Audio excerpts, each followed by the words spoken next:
the money. Here we go, money talk. Here comes the money. Bonjour, toi aussi tu aimes les cryptos, toi aussi tu aimes les NFT, et surtout par-dessus tout, tu aimes le Monopoly par hasard? Aujourd'hui je vais te montrer Upland. Voyons voir ça tout de suite. Alors, Upland c'est quoi? C'est un peu difficile à expliquer, surtout que c'est assez nouveau, ça existe depuis je crois 1 an à peu près, mais je vais essayer d'expliquer approximativement à quoi ça consiste. Vous êtes un joueur, un entrepreneur on va dire du monde, pour le coup, en l'occurrence, on va simplement dire pour l'instant des États-Unis. Vous avez quelques villes qui sont disponibles comme la Californie, Bakersfield, Floride, New York City et il me semble qu'il y a aussi Chicago et à gauche, je ne me souviens plus, c'est Oakland. Vous commencez sur le jeu en tant qu'un explorer et le but du jeu en fait est de faire l'acquisition de différentes parcelles de terrain, on va dire de différentes propriétés.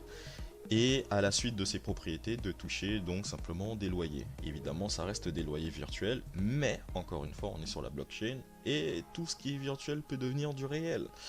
En l'occurrence, on peut voir que par exemple, j'ai commencé normalement à Bakersfield, mais finalement je me suis établi à Chicago puisque les loyers d'achat des premières villes étaient vachement plus basses. Et du coup, j'ai pu faire l'acquisition de quelques terrains. On peut voir par exemple ici là. Hop, en zoomant un peu plus, que je possède cette propriété en bleu, celle-ci, et je crois qu'il y en a une vers le sud, encore celle-là.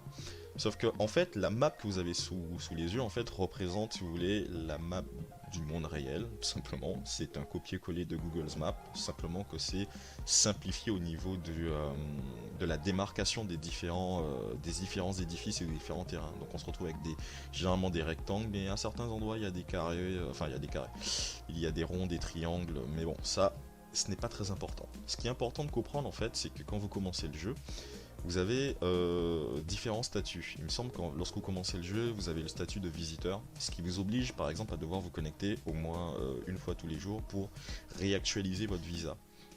Cependant, à partir du moment que vous dépassez les 10 000 UPX, on va dire 10 000 $, ça va être plus simple, les 10 000 $ de capital, c'est-à-dire soit que vous avez pour l'équivalent de 10 000 $ de terrain ou simplement 10 000 $ sur votre compte. J'ai envie de dire que 10 000 $ en fait en réalité c'est plutôt l'équivalent de 10 € en fait.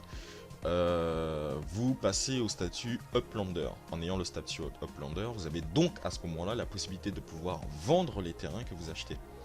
Et ça c'est la première chose qu'il faut réussir à obtenir assez rapidement, c'est d'avoir le statut de Uplander et de ne pas le dépasser pour le coup. J'expliquerai pourquoi.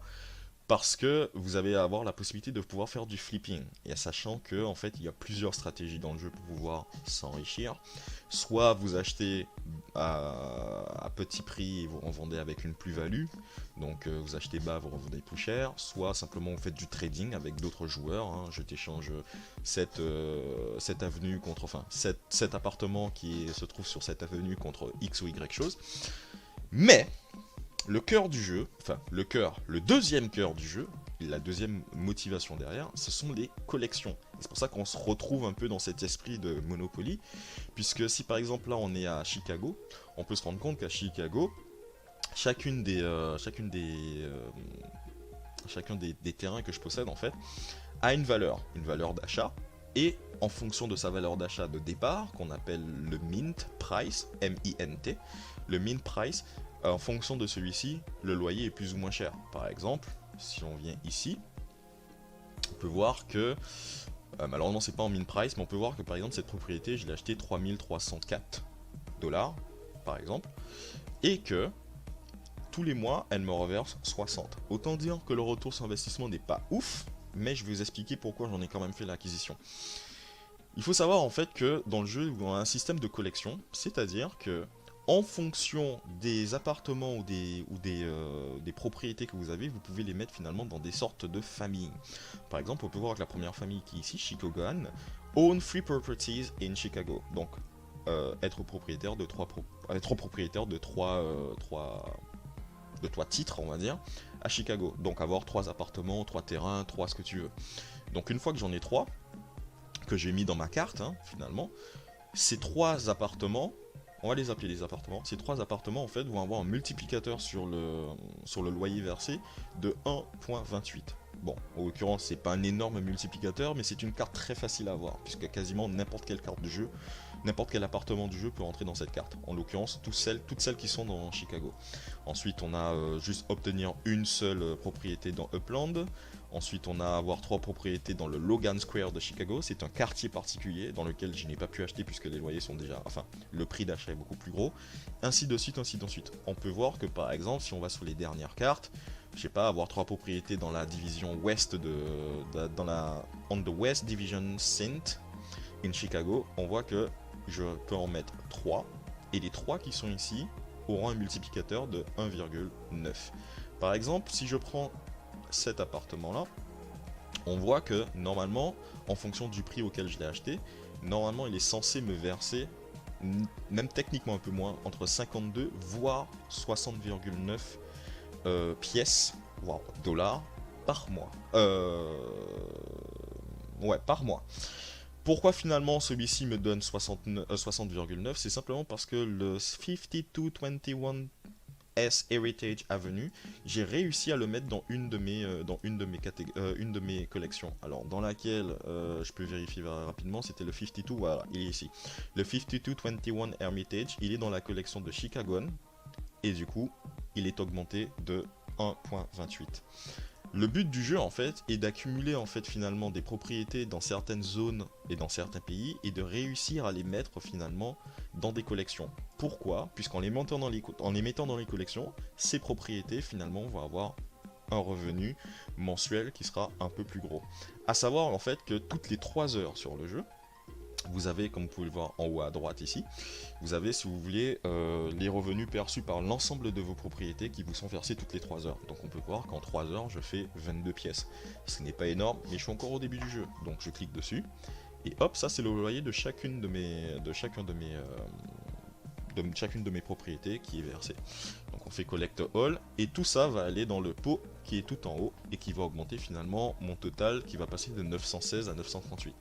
Et on voit que le prochain versement est dans 2h14 minutes. Évidemment, lorsqu'on va sur une propriété pour savoir finalement qu'est-ce qu'elle rapporte à elle seule, c'est toujours malheureusement pas en heures mais toujours en mois. C'est toujours plus évident finalement de regarder en termes de mois finalement combien on va gagner que de regarder toutes les 3 heures. Après, il suffirait de diviser par le nombre d'heures, enfin le nombre de fois qu'il y a 3 heures dans un mois et ça vous donnerait une idée. Par exemple, cette autre propriété à 54,09 machin, on voit que par mois elle me verse que 44,18, c'est-à-dire beaucoup moins que l'autre qui me versait 60. Mais si je l'avais mis dans une collection, soit dans la Chicago One ou soit dans la Newbie, le retour de loyer serait aurait bénéficié de ce multiplicateur et il serait devenu un peu plus gros. Donc par exemple dans le jeu il y a 2 types de joueurs, des joueurs qui vont acheter plein de propriétés et qui vont simplement dormir sur leur loyer perçu et ensuite les prendre et les convertir en euros, puisque j'ai envie de vous dire que c'est possible pour le coup. Ou simplement les joueurs un peu comme moi qui sont encore un peu débutants et qui n'ont pas énormément de propriétés, je crois que j'en ai que 28 finalement, dont en Chicago et à Bakersfield. Ils vont simplement acheter bas, soit dans les mains d'un joueur ou soit simplement dans les mains du jeu qui te propose, et de le revendre avec une petite plus-value. Donc par exemple si j'achète une propriété à 1000 et que je la revends à 1500, ben pour le coup j'ai fait un énorme bénéfice dessus, tout simplement parce que cette même propriété, si je l'avais gardée pendant un mois, elle m'aurait pas donné 500 balles, elle m'aurait donné dans les 60, entre 40 et 60 dans ces eaux là. Donc du coup moi j'utilise la méthode du flipping où est-ce que j'achète, je revends, et je me construis on va dire un patrimoine, je me construis un capital avec cette différence entre le prix d'achat d'une propriété et à quel moment je l'ai vendue. Et ensuite, arrivé à un certain moment, je vais probablement pouvoir monter le nombre de propriétés que j'ai, puisque je ne suis qu'à 28, et essayer de monter à 35, 45, 200, 500, etc.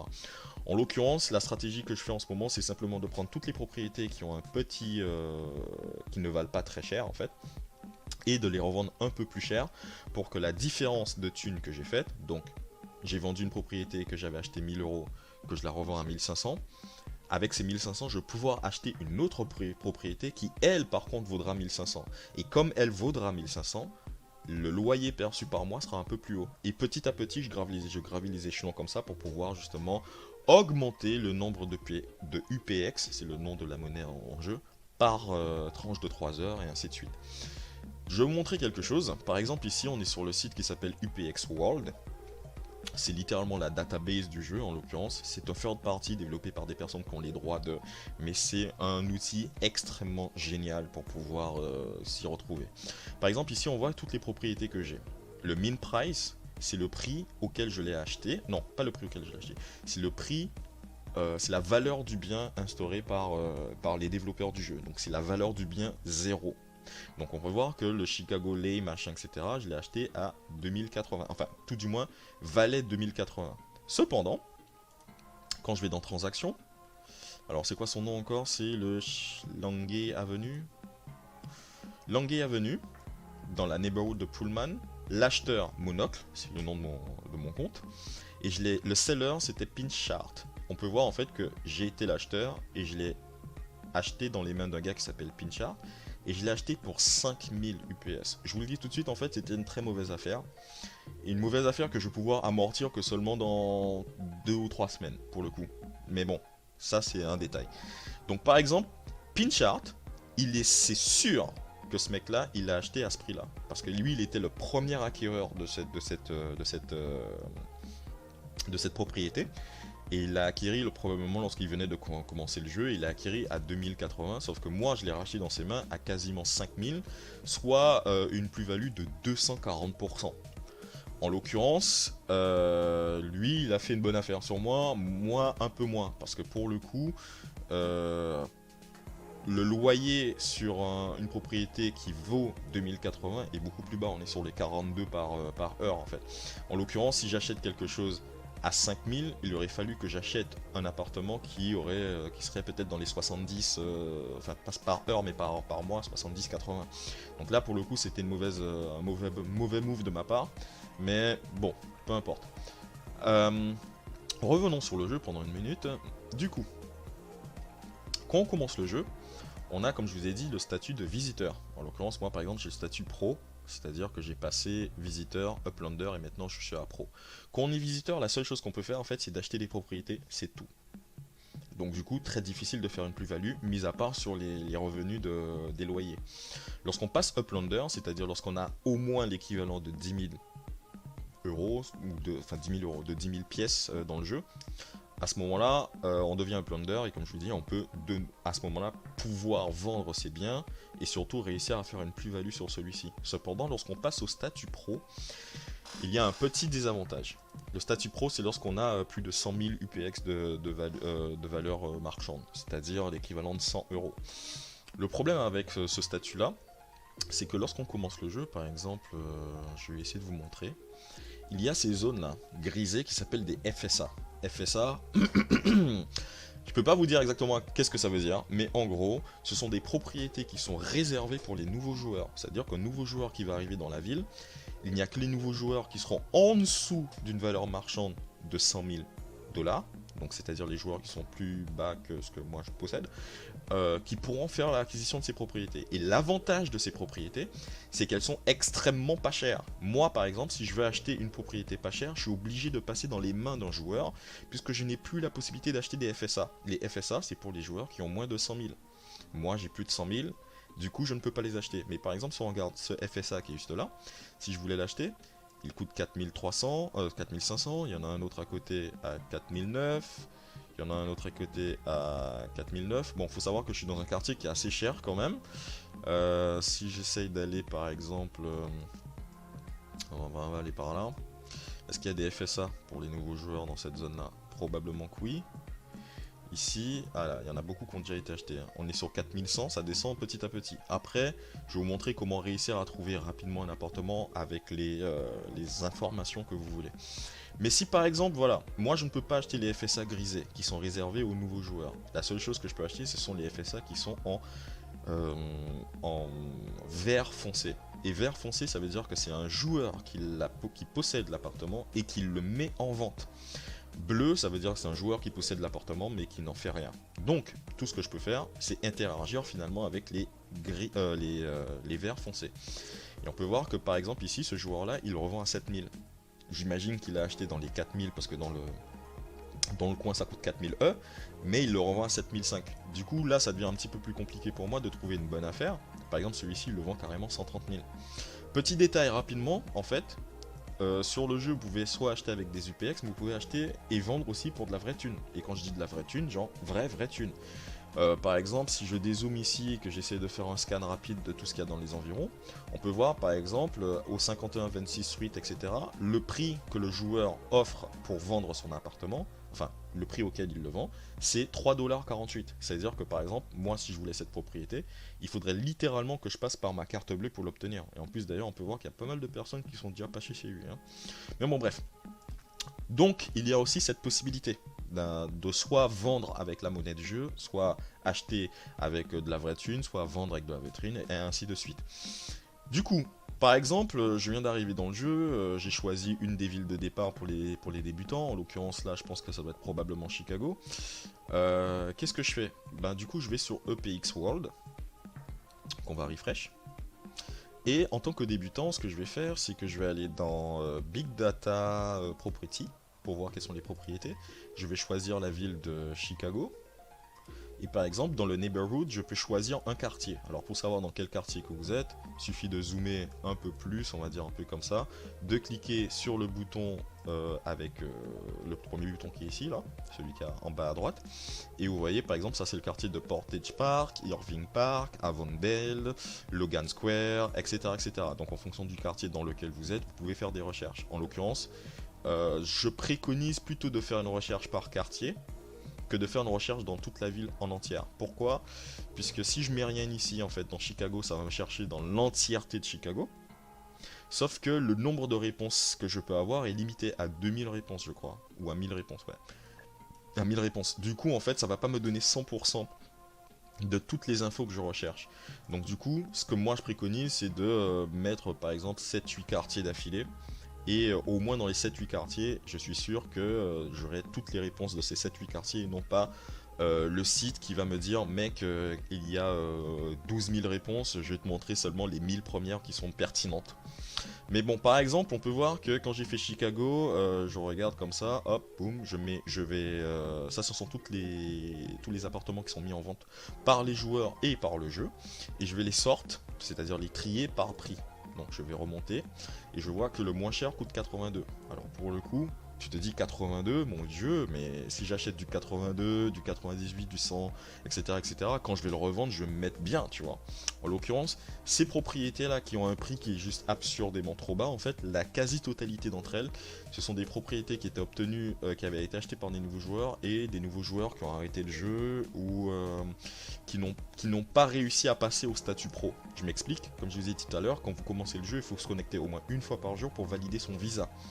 Mais une fois que vous passez au statut Uplander, excusez-moi, c'est-à-dire avoir plus de 10 000 de valeur, vous n'avez plus besoin de vous connecter tous les jours pour pouvoir valider le visa, en l'occurrence. Et ça, par exemple, ce sont les appartements qui ont été plus ou moins destitués aux joueurs qui étaient complètement AFK en fait pendant plus de 7 jours. Donc du coup, ceux-là, on va pas les prendre en compte parce que les prix sont tellement bas que je sais que clairement ils sont inaccessibles. On peut le voir à côté là que c'est marqué statut locked. C'est-à-dire que le jeu les a fermés, on ne peut plus les obtenir et le jeu va de nouveau les mettre en accessibilité mais un peu plus tard. Alors quand est-ce, j'en sais rien.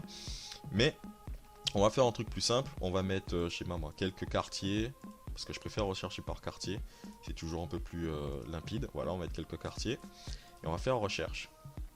Et une fois que j'ai fait recherche, si je suis un nouveau joueur, je vais chercher des propriétés qui sont en FSA. Puisque comme je vous ai dit, les propriétés qui sont FSA ont un avantage, c'est que leurs prix sont drastiquement plus bas et il n'y a que les nouveaux joueurs qui peuvent les acheter.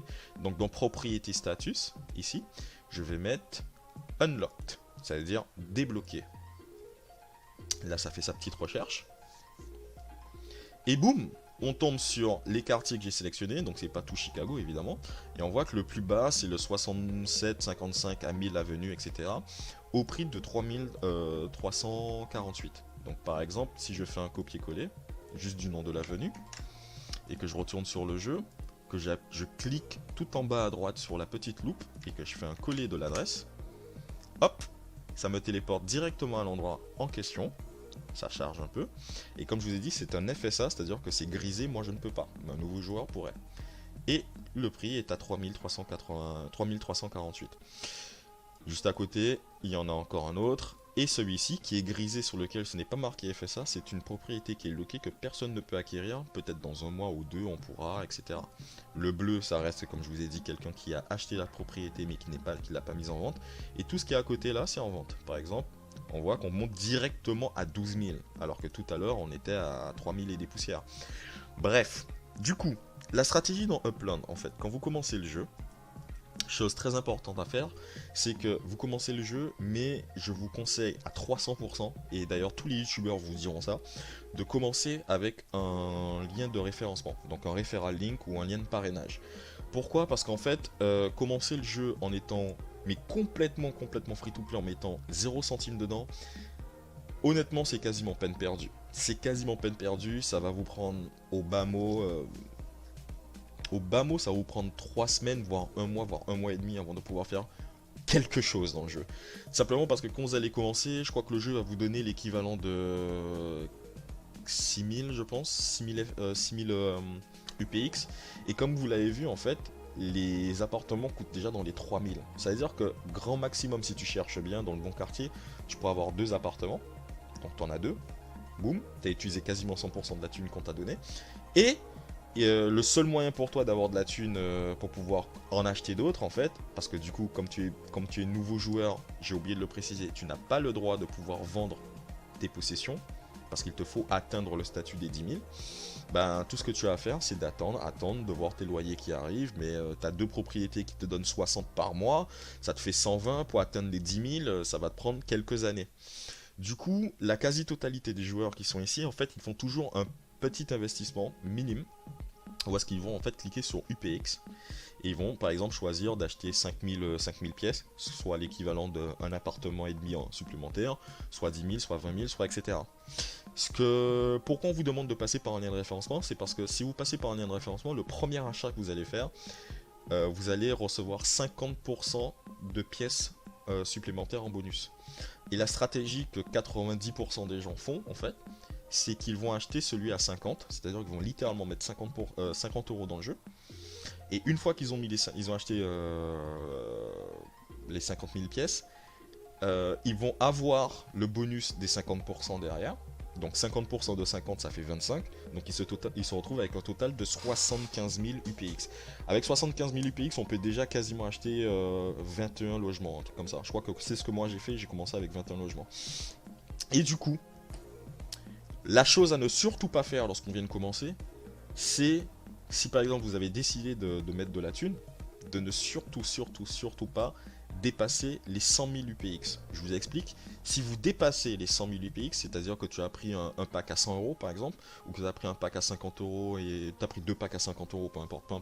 Mais en tout cas, si tu dépasses les 100 000 UPX, tu vas automatiquement arriver au statut pro. Et le problème, c'est qu'au statut pro, tu ne peux plus acheter les appartements FSA, c'est-à-dire les appartements qui sont destinés aux nouveaux joueurs ou aux débutants. Et du coup, au lieu d'acheter tes appartements à, si tu vas vraiment dans une nouvelle ville qui vient d'être créée à 1500, tu vas te retrouver dans la même situation que moi parce que je suis obligé de les acheter 5000, 6000, etc. Et du coup, ça va bouffer ta thune. Donc l'idée, c'est, quand tu commences le jeu, tu mets 50 boulettes, je dirais. Tu mets maximum, tu mets peut-être 50 plus 20. J'irai vraiment pas plus loin que ça. 50 plus 20. Et tu vas chercher sur le site quels sont les appartements unlocked, comme je l'ai dit, les moins chers du marché. Et une fois que tu en as trouvé un, donc par exemple, on va dire, je vais prendre n'importe lequel, je vais prendre par exemple celui-ci. Je vais peut-être pas vous démontrer parce que ça va me coûter de la thune de vous démontrer tout le processus. Mais une fois que tu as trouvé un appartement, hop, tu te dis, ah ouais, celui-là, je l'ai trouvé sur le site, il est pas trop cher, etc., etc. Tu cliques dessus. Là, je peux pas le montrer. Bon, disons que c'était celui-là. Tu cliques dessus et tu cliques sur Send. Ça va envoyer ton Explorer, c'est-à-dire ton petit personnage, qui est... où est-ce que je suis d'ailleurs? Je suis une grappe de raisin. Où est la grappe de raisin?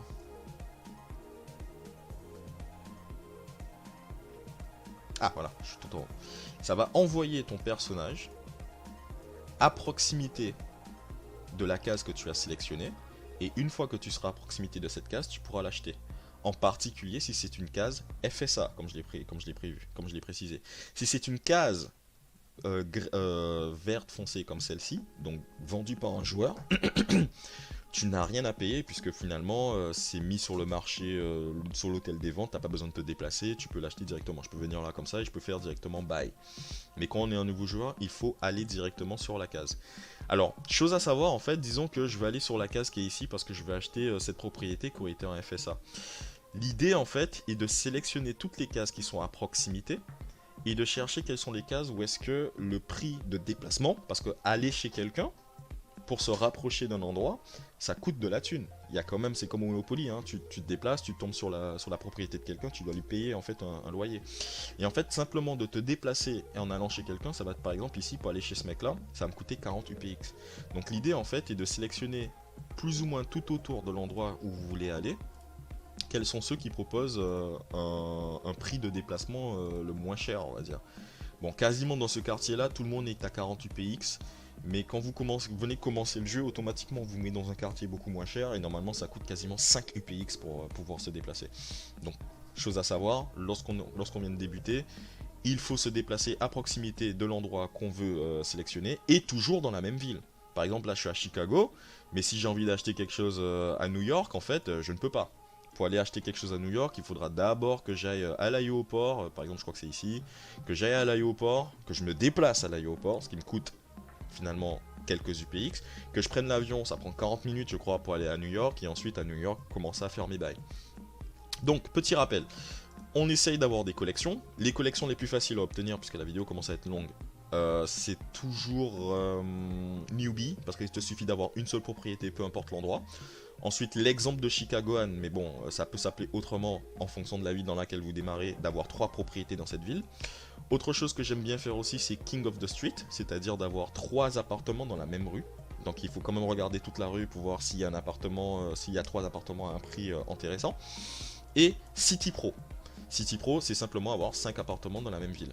Alors pour le coup, comme je vous ai dit que chacune de ces cartes est liée à un multiplicateur, vous pouvez utiliser une seule fois un appartement par carte. C'est-à-dire Waterbury, je l'ai utilisé dans King of the Street, mais je ne pourrais pas l'utiliser dans City Pro. Donc par exemple, vos cartes avec le plus gros multiplicateur, vous allez mettre en priorité les appartements qui ont la plus haute valeur que vous possédez, pour que justement le multiplicateur du loyer, proportionnel au mint price, c'est-à-dire le prix de départ auquel le jeu a estimé la valeur de l'appartement, soit augmenté. Donc par exemple, toutes mes propriétés les plus chères, je les ai mises dans City Pro. Et ça tombe bien puisque je les avais toutes achetées à Bakersfield de mémoire. Donc vous faites vos collections.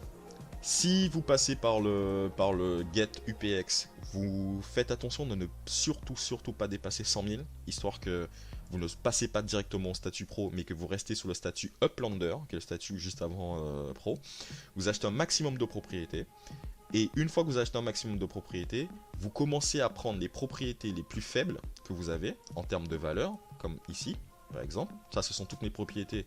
Et on peut dire que la Languet Avenue à 2080, qui est un très mauvais deal, hein, je vous rappelle pour moi, ça sera la première propriété que je vais vendre. Puisque si le prix du marché, par exemple, du quartier, par exemple à Pullman, on va dire que tous les appartements se vendent 6000, mais que moi je l'avais acheté 2080, en vendant l'appartement à 6000, je fais une plus-value de quasiment 4000 pièces.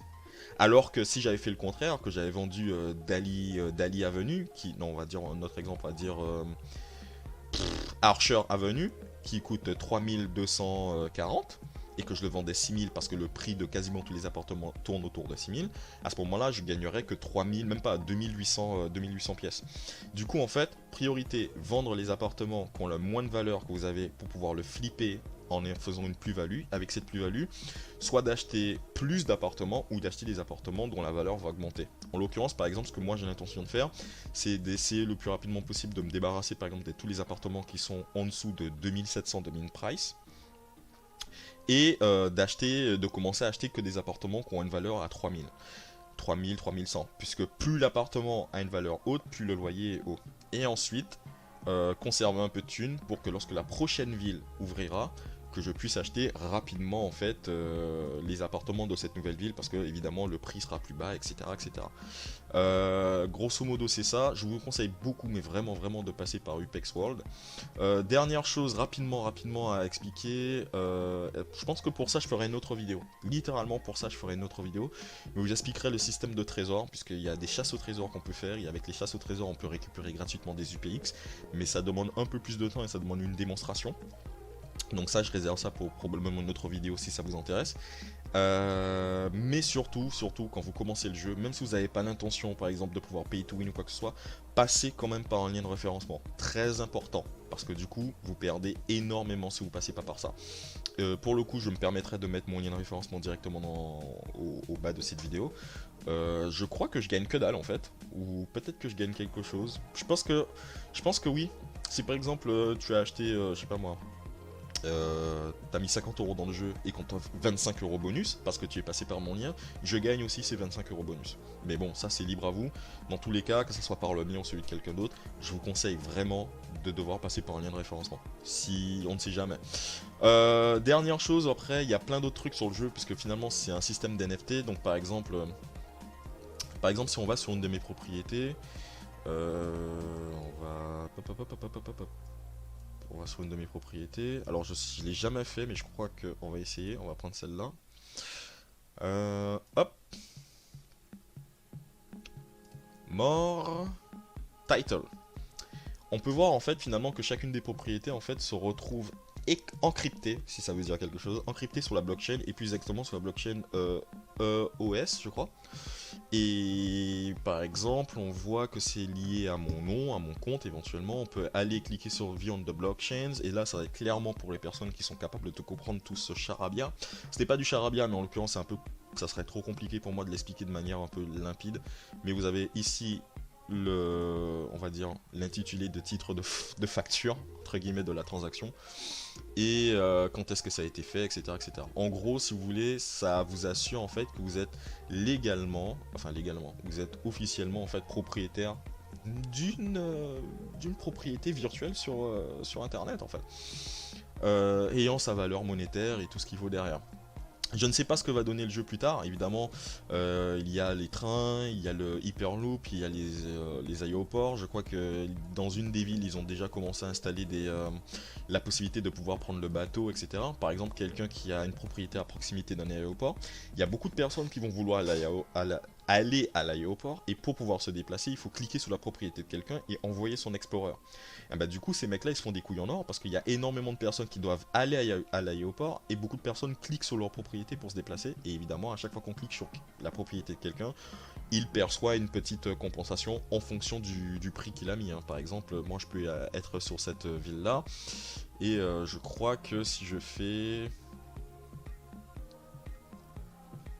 C'est une bonne question. Est-ce que c'est parce que je l'ai mis en vente ou... Voilà. Si je clique en fait sur les trois petits points ici, je peux set up le visitor fee, c'est-à-dire que toutes les personnes qui vont passer par ma propriété pour se déplacer, ils vont devoir payer 20, 35, etc. En l'occurrence, moi je laisse à 20, comme ça, ça n'effraie personne finalement de cliquer chez moi. Je pense qu'il doit y avoir peut-être entre 2 et 3 personnes grand maximum par jour en fait qui doivent cliquer sur mes propriétés. Mais il y a des mecs suffisamment malins qui vont par exemple à la sortie d'une nouvelle ville, ils vont acheter tout un quartier. Ils vont vendre tout ce qu'ils possèdent, ils vont essayer d'acheter tout un quartier. Et du coup, si quelqu'un veut aller dans cette zone-là, en fait, ils seront obligés de cliquer sur une de ses propriétés. Et c'est comme ça que lui se fait une plus-value. Voilà, ceci c'était pour résumer en fait finalement qu'est-ce que Upland, en fonction de finalement si la vidéo vous a intéressé. J'ai bien l'intention de faire une prochaine vidéo, mais en fait sur le système de trésor. Donc c'est l'autre moyen pour les free-to-play finalement de générer des Apex, des UPX sans devoir payer. C'est un peu tricky pour le coup, ça demande un peu de chance, ça demande aussi d'être relativement rapide, mais free money is free money bro, so you know, let's go for it. Et puis voilà, je vous souhaite une très bonne journée et je vous dis à la prochaine, ciao.